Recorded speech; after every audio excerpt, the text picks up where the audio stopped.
someone said to me, well, you're going to write this book about the holography of healing and your experiences.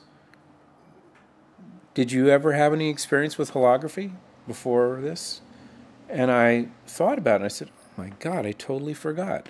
When I was 20, I was in San Francisco, and I saw an ad in the Free Press that said, San Francisco School of Holography.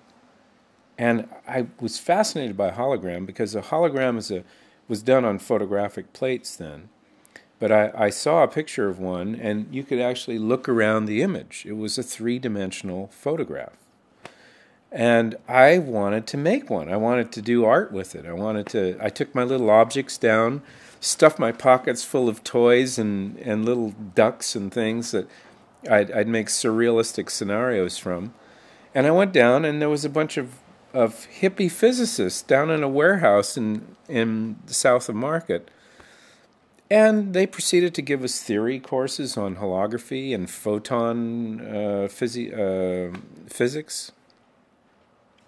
And we set up an interferometer, which is a box full of sand that's very stable without vibration, and put up the beam splitting mirrors.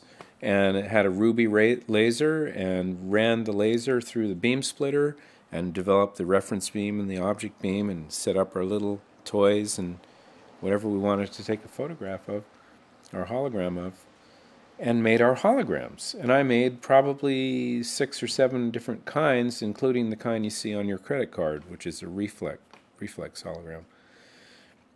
At any rate, the first one I made, very first holographic plate I made, I'll never forget it because I developed it in a bath, and just like you develop film. And I held it up, and what I saw was just little whirls of colorful light like you see on your credit card. Unless you catch it the right way, you don't get the image. Well, nothing showed up because in the type of hologram we made, you needed a ruby laser to see the image. You actually needed a polarized light to see it with. So the first time I projected that light from behind through the glass plate and I saw the whole image right in front of me and I was able to look around it, I was just amazed. I was awestruck by this whole phenomenon of light behaving in a way that it collected as much information as it could, and you could literally see around it. It had dimensionality, and I never thought of light that way. The second thing was that I took, instead of a diffused image, a diffused laser, I took a pinpoint laser, a ruby laser, and shone it through the plate. And what did I see but this little tiny round image, whereas none of the other part of the hologram was illuminated. And that little tiny round illuminated image was a picture of the entire photograph with less detail. And I looked and I saw, so every little piece contains the whole. Every little piece contains the whole. The phenomenon is that the photons of light attract as much information in 360 degrees as they can. And so when I studied medicine and later went clinical with it, I never forgot that. And I always thought about the part reflecting the whole. I studied Chinese medicine after that. I studied homeopathy. I studied Western medicine and science. And I never forgot that.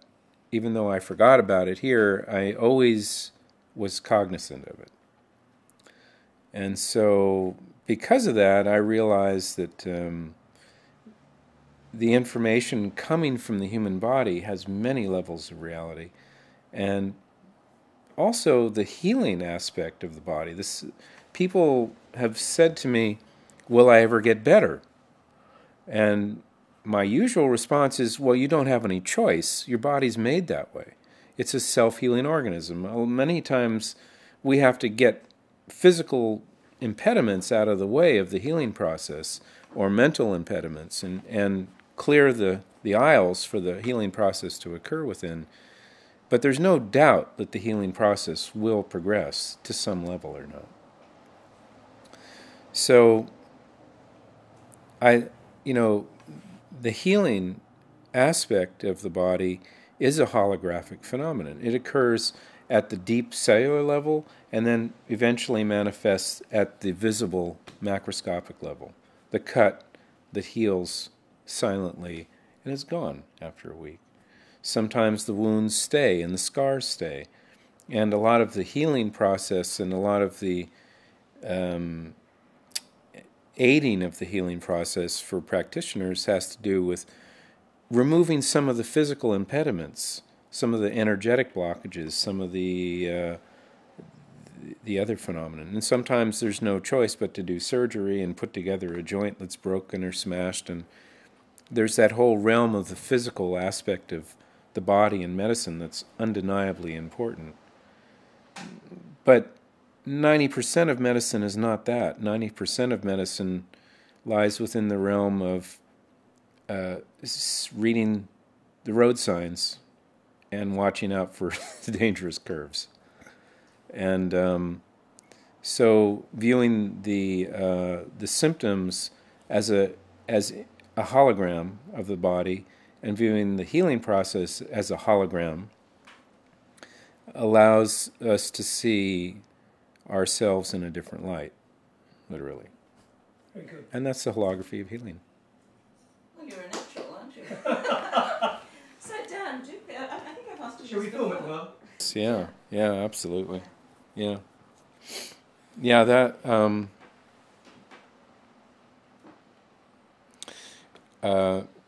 once again, in any let me describe complex systems, because we talked about holography. Well, a complex system, what is that?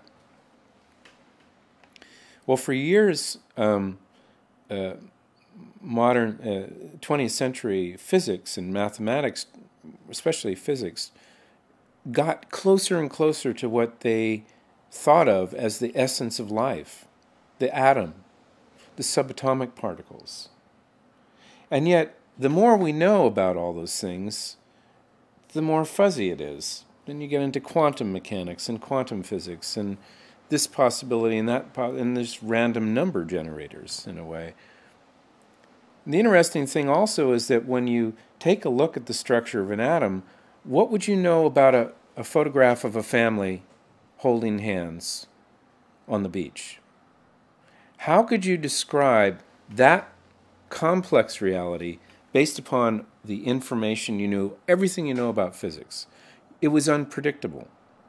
So the fact that we're made up of all these atoms and all these cells tells us really nothing about what the bigger picture is. So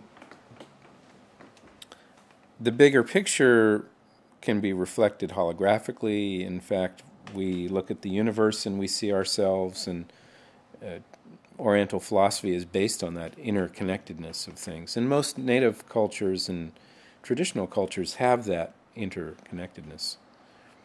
So a complex system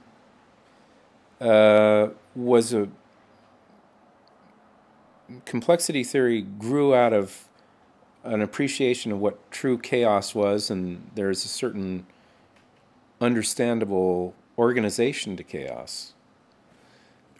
And out of that, in the early 70s, there was an attempt from emergent life sciences, but also from computer sciences, to create these screensavers that were interesting to look at. And these guys created this linear equation to generate a screensaver that was never predictable. Not chaotic, not fuzzy like in between channels on a TV screen, and not static, something that would die and just be boring, but something that was emerging, changing, reinventing itself constantly. And they figured there was stage one, level one, was stasis. Stage two was chaos. So on a linear equation, 0, 1, 2, you'd have death at 0, you'd have stasis or degeneration and stagnancy at 1, and then 2 would be chaos. Well, life is in between 1 and 2. It's chaos with symmetry. It's days and nights with random events, comets. All of the universe is that way. But life in particular, in the dynamics of life, occur in between, and that's actually what was referred to as stage 3. So it got in between 1 and 2 because it came after as an afterthought. So a complex system that's alive is one that can generate holograms. A system that is chaotic cannot generate a hologram.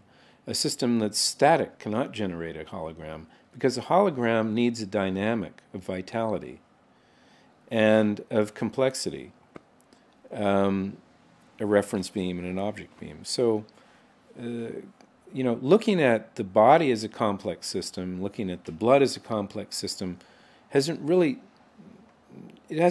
been done. I mean, we are much more pragmatic in medicine. We're not so worried about applying complexity theory to the body. But the reason that I got to that point of understanding the human blood in terms of complexity and holography is that no one else is watching the human blood in this way. It's not a qualitative analysis. When a hematologist examines blood, he cooks it and stains it and looks for disease, for pathology. No one is looking at dynamics in vital tissue in medicine because it's not of interest. The focus is on pathology, not physiologic dynamics. So therefore, I was on my own. And so when I look at blood, I not only count cells and look at quality and quantity, but I also see the bigger picture of the blood. What's happening? Is it a static-looking blood? Is it a chaotic-looking blood? When people have infection, the blood is fully chaotic. It breaks down quicker. Its dynamics are chaotic. And it's pretty clear that normal vitality in life could not exist. And in fact, the slides generally die and dry within 24 hours. When there's a degenerative condition, be it, say, a non-inflammatory cancer of some kind, there are all kinds of levels of being able to see the cancer in the blood, or at least in some cases the cancer, but also just the dynamics of the person's vitality. You see stasis, you see coagulation, you see platelet formation and clotting, you see fibrinogen or spiderweb formations that clog up the blood and create a matrix for cancer growth. You see deficiencies of the white cells, and they're shriveled up and small and are literally kind of sucking their thumbs in the corner. So the stasis versus chaos versus symmetry and vitality. And it's readily visible on the screen. So that's where I've come to when I see blood. That's what I'm thinking of. Is this person, are they in stasis? Are they degenerating? Are they in an inflammatory state? Or is there the good combination of vitality and randomness and symmetry that would be the average, create the average longevity to the slide? And so that's how I got there. Did you say